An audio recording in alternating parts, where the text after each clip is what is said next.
Friends, मैं Meenakshi fashion इस channel पर आप सभी का स्वागत है।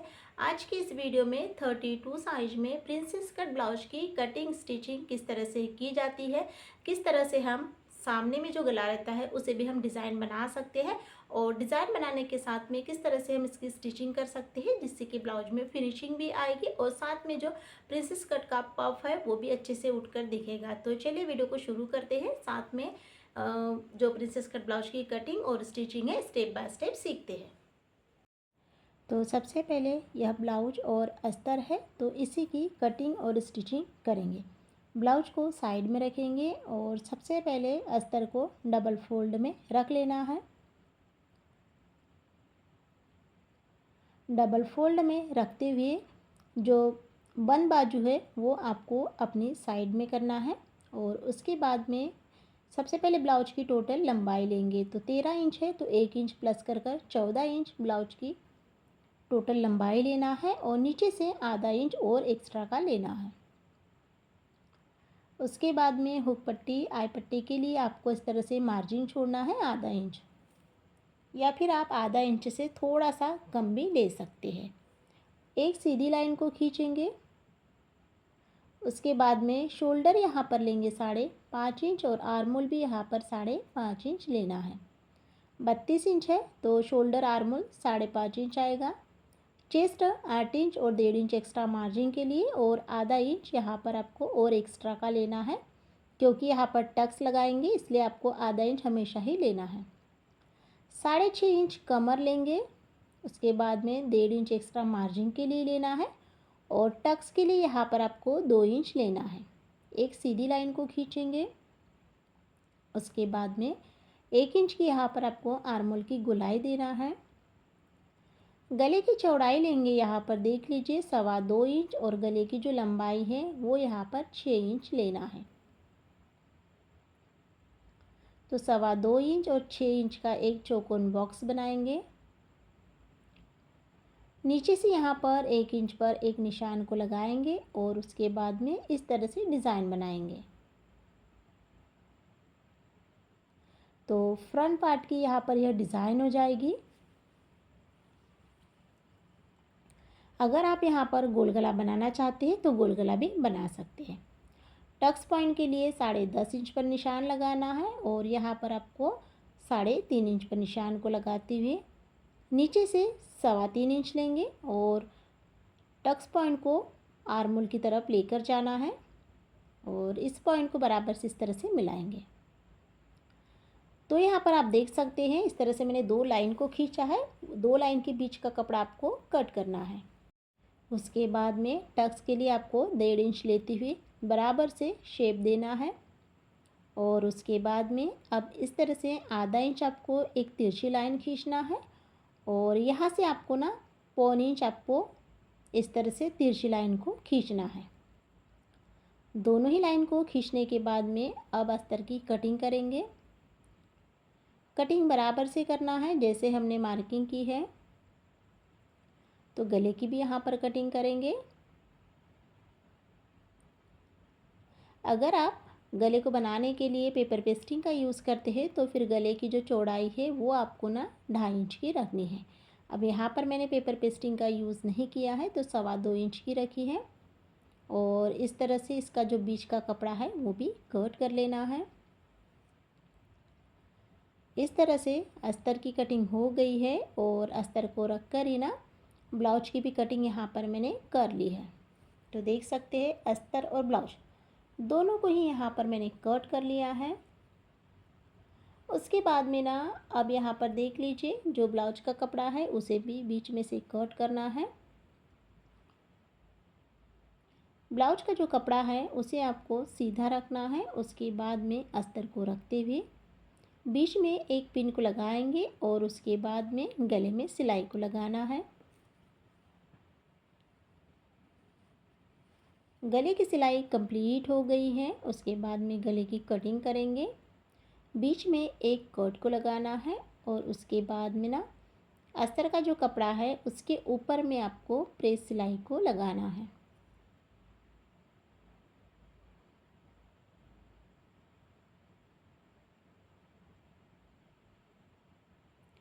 तो यहाँ पर इस तरह से प्रेस सिलाई को मैंने लगा लिया है। ब्लाउज को आप जब भी आप ब्लाउज़ सिलते हो तो ब्लाउज की जो फिनिशिंग है वो भी आपको चेक करते जाना है बराबर से। कपड़ा कम ज़्यादा है तो फिर कटिंग करते जाना है। उसके बाद में इसे उल्टा करेंगे और अस्तर और ब्लाउज दोनों को ही अच्छे से जॉइन करना है। तो जॉइन करने के लिए आप हमेशा ही 5 नंबर की सिलाई का यूज़ कीजिए। सिलाई कंप्लीट हो गई है। एक्स्ट्रा कपड़ा है वो बराबर से आपको कट कर कर निकालना है और साथ में जो ब्लाउज का कपड़ा है वो कट नहीं होना चाहिए, इस बात का भी ध्यान रखना है। तो इस तरह से एक पार्ट हमारा रेडी हो गया है। अब इसे साइड में रखेंगे और उसके बाद में अब सेम प्रोसेस में दूसरा पार्ट भी रेडी करेंगे।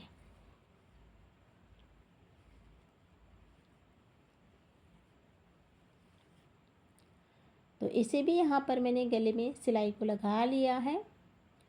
एक्स्ट्रा कपड़ा कट कर निकाल लेंगे। बीच में से एक कट को लगाते हुए जो अस्तर का कपड़ा है उसके ऊपर प्रेस सिलाई को लगाएंगे।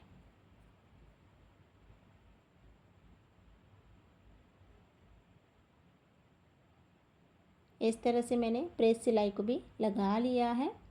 उसके बाद में बीचों बीच में एक पिन लगाएंगे और उसके बाद में अस्तर और ब्लाउज दोनों को ही अच्छे से जॉइन करेंगे। तो जब भी आप यहाँ सिलाई लगाओ तो दोनों में से आपको कोई भी कपड़े को नहीं खींचना है और बराबर से देखते हुए सिलाई को लगाना है। कटिंग करते वक्त आपको इस बात का ध्यान रखना है कि अस्तर का कपड़ा नहीं कटना चाहिए।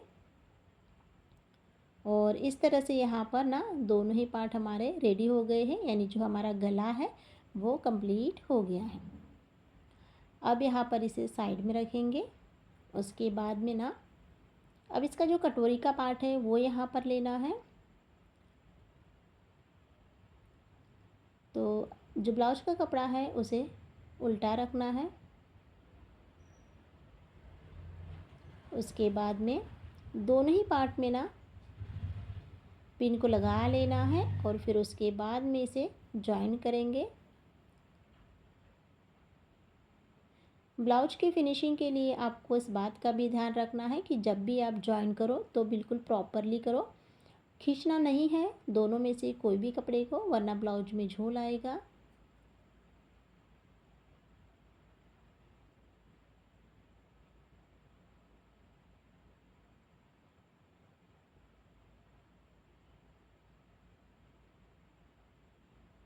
तो इस तरह से सिलाई को मैंने लगा लिया है।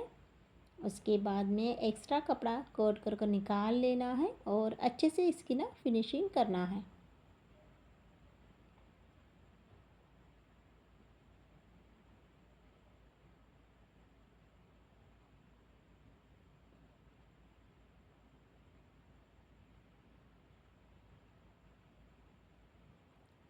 तो इस तरह से यहाँ पर फिनिशिंग हो गई है।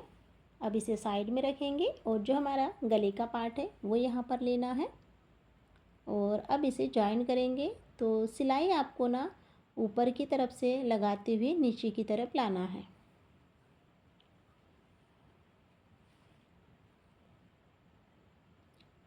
तो जब भी आप इस सिलाई को लगाओ तो आपको चेक करते जाना है और साथ में कपड़ा जो है वो बिल्कुल भी छोटा बड़ा नहीं होना चाहिए, वरना ब्लाउज की जो लेंथ है वो कम ज़्यादा हो सकती है।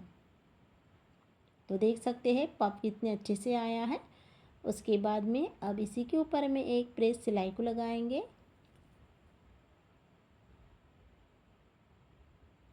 तो प्रेस सिलाई भी यहाँ पर मेरी कंप्लीट हो गई है। एक पार्ट हमारा रेडी हो गया है। अब हम दूसरा पार्ट रेडी करेंगे।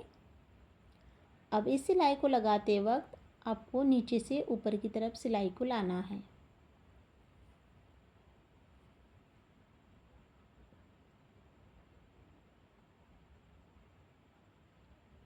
उसके बाद में अब इसके ऊपर में भी प्रेस सिलाई को लगाएंगे।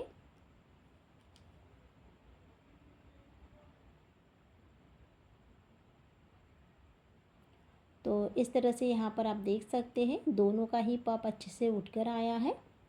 दोनों ही पार्ट यहाँ पर हमारे रेडी हो गए हैं।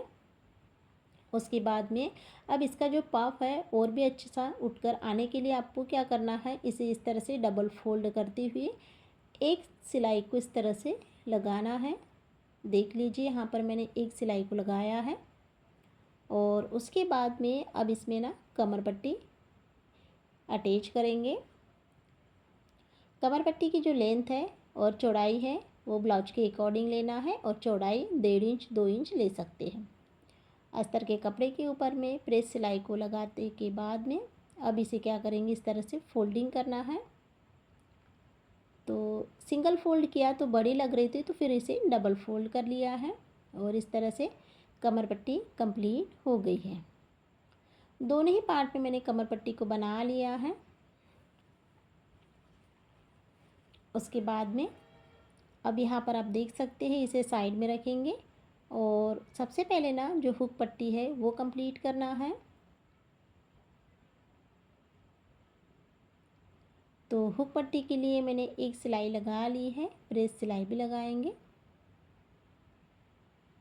उसके बाद में इसे डबल फोल्ड करते हुए और ऊपर की तरफ से भी इसे फोल्ड करना है। फोल्डिंग यहाँ पर इस तरह से करते हुए एक सिलाई मैंने कंप्लीट कर ली है। तो सबसे पहले इस तरह से हुक पट्टी जहाँ पर हम हुक अटैच करते हैं वो कंप्लीट हो गई है। उसके बाद में आई पट्टी बनाएंगे। तो आई पट्टी के लिए आपको ना नीचे से कपड़े को जॉइन करते हुए ऊपर की तरफ अटैच करना है।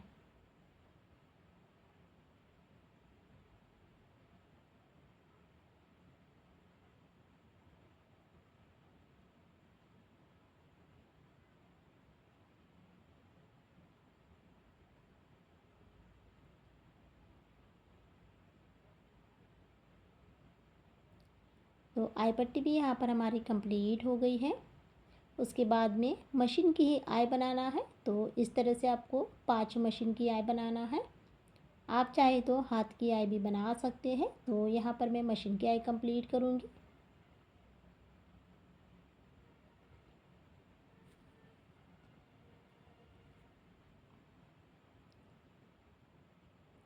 इसी के साथ में यहाँ पर आई को मैंने कंप्लीट कर लिया है, और ब्लाउज की जो है वो भी यहाँ पर इसकी कटिंग और स्टिचिंग भी कंप्लीट हो गई है।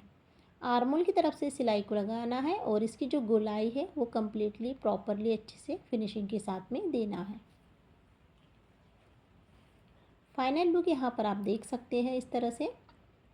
तो आज की इस वीडियो में मैंने ना 32 साइज में प्रिंसेस कट ब्लाउज की कटिंग और स्टिचिंग बहुत ही सिंपल तरीक़ों से बताई है, जिससे कि अगर आप लोग नए लोग भी हैं तो भी आसानी से वीडियो को देखकर बना सकते हैं।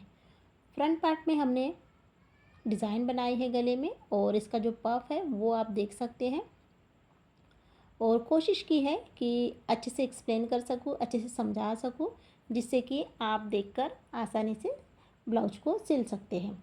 तो फ्रेंड्स, आप लोगों को मेरा आज का वीडियो कैसा लगा है आप लोग मुझे ज़रूर बताइए। अगर आप लोगों को वीडियो पसंद आती है तो एक लाइक ज़रूर कीजिएगा, और साथ में चैनल को सब्सक्राइब कीजिए ऐसे ही नई नई डिज़ाइन को देखने के लिए। वीडियो को देखने के लिए बहुत बहुत धन्यवाद।